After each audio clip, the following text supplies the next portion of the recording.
Part one में हमने जो ग्रुप में जो बच्चे थे, जैसे भूपेन भूपेन था और चमेली थी, तो उन्होंने कैसे डिस्कस किया था कि मैं जहाँ रहती हूँ वो घर कैसा है, उसके रूफ्स कैसे हैं, वो कितना हिली एरिया में है, वहाँ पे स्नो गिरता है, रेनफॉल कितना होता है। वैसे ही अदर डिस्कशन भी यहाँ पे है, हम लोग देखते हैं। अब है मिताली एंड अनुज का। Mitali and Anuj said, Mitali and Anuj have come from Rajkot. They showed pictures of Rajkot to everyone. In one picture, seeing very high buildings, Bhupen said, "Oh, such tall houses. How do you climb up?" Mitali और अनुज जो है वो राजकोट से आए हुए थे। उन्होंने राजकोट का जो पूरे घर बिल्डिंग्स होते हैं उनका पिक्चर दिखाया, जो पिक्चर में बहुत हाई बिल्डिंग्स दिखाई पड़ी। भूपेन ने पूछा कि अरे इतने टॉल हाउसेस वहां पे है, तो आप उस पे चढ़ते कैसे, उसमें जाते कैसे हो?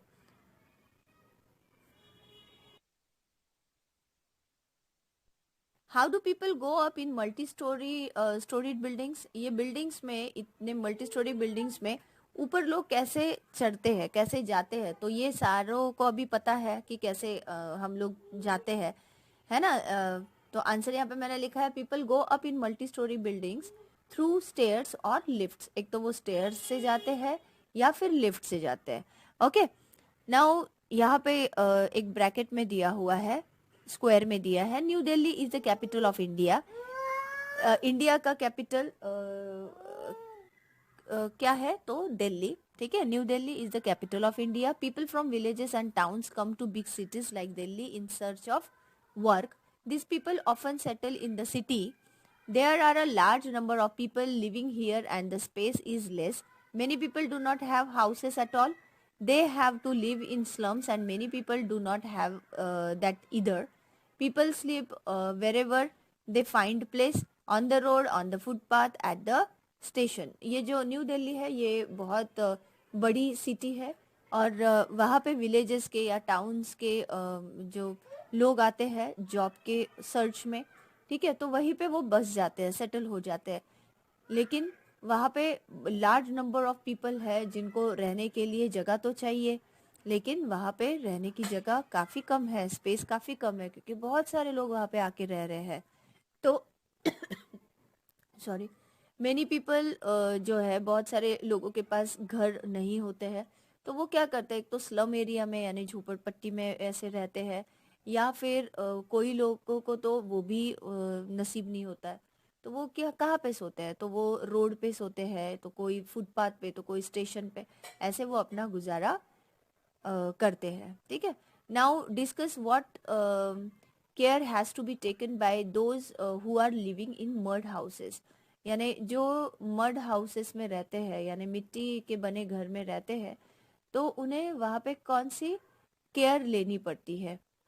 ठीक है, तो ये जो मड हाउसेस है, एक तो वो बहुत स्ट्रांग नहीं होता है, राइट, वो काफी थिक होता है, मोटा सा होता है, प्लास्टर किया हुआ होता है मड का, लेकिन अगर बहुत ज्यादा हेवी बारिश अगर हुई, तो वो ऑब्वियसली उसको थोड़ा नुकसान पहुंच सकता है। तो ये केयर हमें करना है कि उसे पानी बहुत ज्यादा हेवी रेनफॉल ना लगे, हेवी रेन ना लगे। ओके,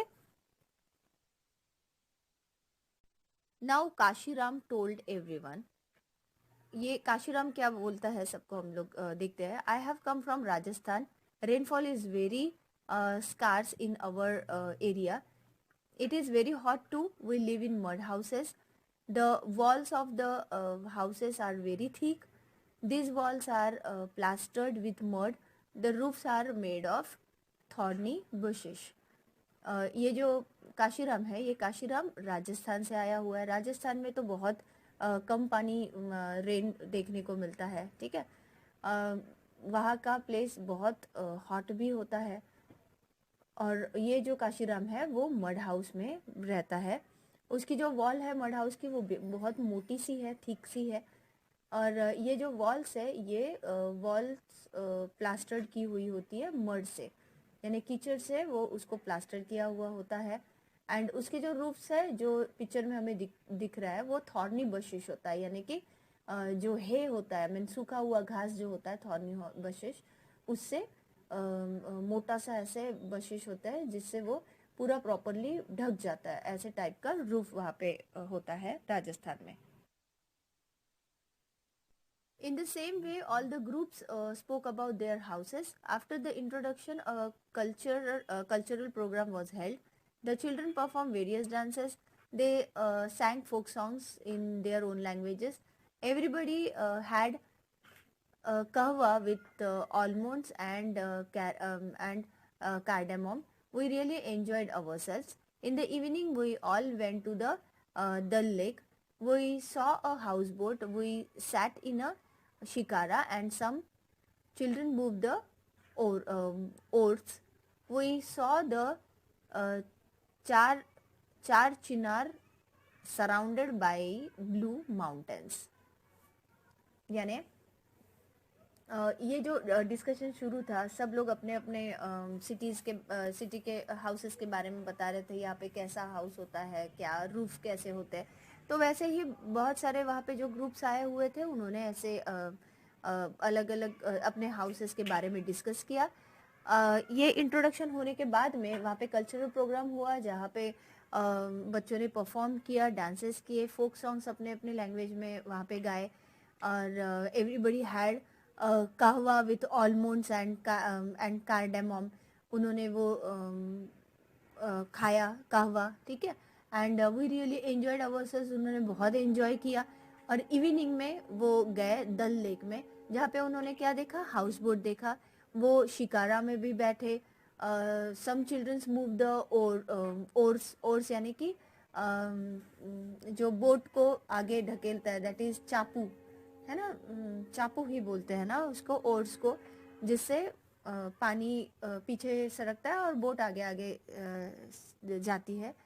वी सॉ द चार चिनार सराउंडेड बाय ब्लू माउंटेन्स. पूरा जो ब्लू माउंटेन्स वहाँ पे है उसके आजू बाजू में उन्होंने चार चिनार भी देखा. Now here are some questions. How is a houseboat different from other houses? यानी हाउस बोट जो है वो डिफरेंट हाउसेस से कैसे अलग है. तो house boat is different from other houses because house boats don't stay at one place, they keep moving unlike other houses. यानी हाउस बोट सब हाउसेस से अलग इसलिए है क्योंकि हाउस बोट जो है वो एक जगह पे नहीं टिकती है, वो मूविंग करते रहती है, एक जगह से दूसरी जगह मूव करते रहती है, अनलाइक अदर हाउसेस, यानी दूसरे हाउसेस के बिल्कुल अलग. Okay. Then second question is, would you like to live in such a house, why. यानी क्या आपको ऐसे हाउस में रहना पसंद है, पसंद होगा, और होगा तो क्यों. तो yes, I would like to live in such a house. Then I can take my house to different beautiful places. Yes, मुझे ऐसे हाउसेस में रहना पसंद आएगा क्योंकि ये हाउस जो है वो मैं अपना डिफरेंट डिफरेंट ब्यूटीफुल प्लेसेस पे मूव कर सकूं, है ना. Now look at the pictures and match. यहाँ पे कुछ पिक्चर्स है और बीच में जो दिया हुआ है वो उनके नाम है जिसको हमें मैच करना है. ओके. तो यहाँ पे फर्स्ट वन जो आपको पिक्चर दिख रहा है, दिस इज, ये सारे को पता होना चाहिए, ये आपने पहले भी सीखा होगा. First house is igloo, snow house, है ना, जो स्नो हाउस है, स्नो में बनता है, तो दिस इज इग्लू. उसके नीचे जो है वो हाउस बोट, राइट. तो हाउस बोट को मैंने यहाँ कनेक्ट किया हुआ है. देन है multi storeyed building and after that है टेंट. ओके. देन टेंट के बाद में है हट एंड लास्ट में है बुंगो.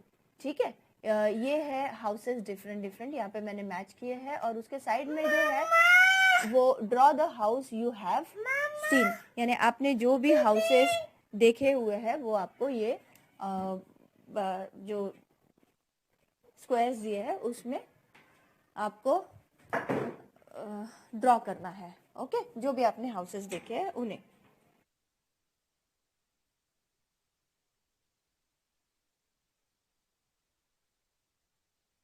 Now put a write on the names of things which your house is made of.